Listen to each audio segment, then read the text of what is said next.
Meron tinatawag na fasting na tubig lang.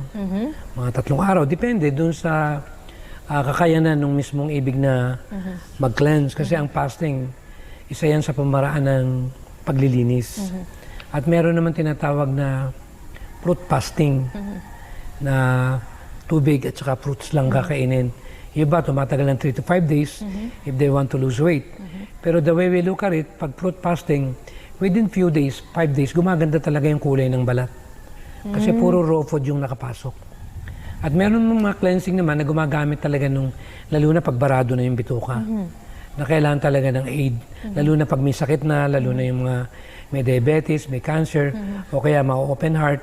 Talagang masyado na talagang overload yung kanilang bituka.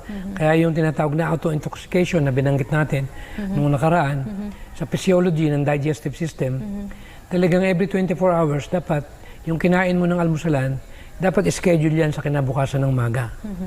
And then kung makain ka ng tanghalian, after 24 hours, bukas ng tanghalian, naka-schedule din siya.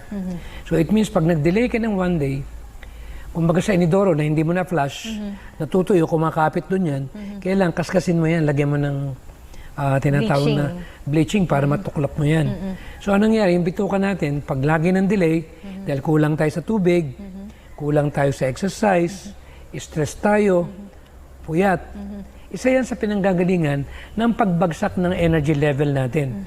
Na ang nangyayari, sa halip na mawala yung tinatawag na toxins na yun, nare-retain doon sa loob ng bituka.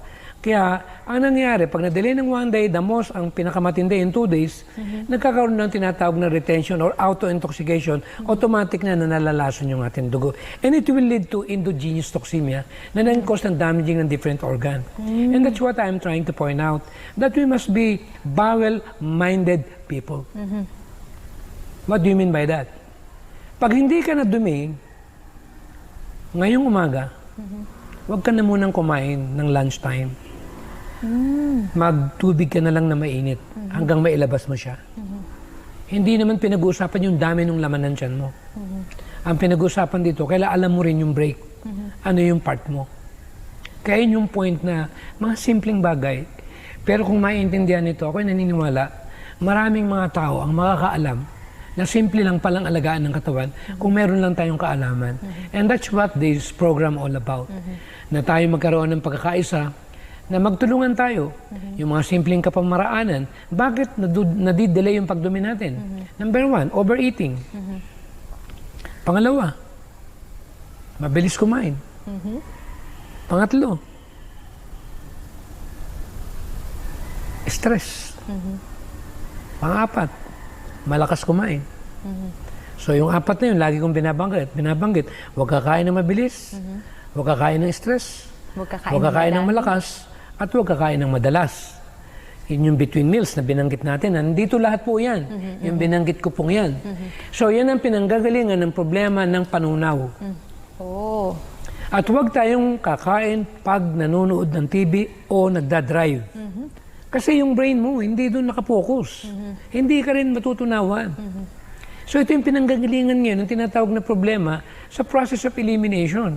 And then pag tumagal na yung habit mo na ganyan, naiipon yan. Kaya nagkakaroon tayo ng extra weights dito sa loob ng bituka.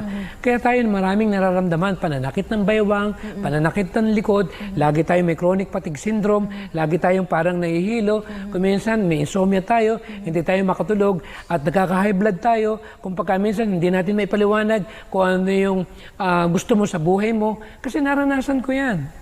Sa rami ng aking mga na-encounter, may nagpunta sa aming tanggapan. Ang sabi niya, ang misis ko, matagal ng panahon na hindi ko na nakita na naging maganda yung pakiramdam. Sabi ko, painumin mo ng tubig na mainit. Sa madaling araw, 3 baso na may lemon. Nung naglabasan, ang sabi ng mister niya, Dr. Tam, tama ka, dumi lang pala ang dahilan. Kaya maraming maiinit ang ulo dyan, masasama yung pakiramdam, hindi nyo po nalalaman, kailangan ninyong bantayan na dapat tayo maging bowel-minded person. There's nothing wrong with that. At sa Amerika ngayon, yan ang ginagawa nila ngayon. Inuuna nila na mapalabas yung mga naipon na dumi, lalo-lalo na yung malalaki na yun dyan.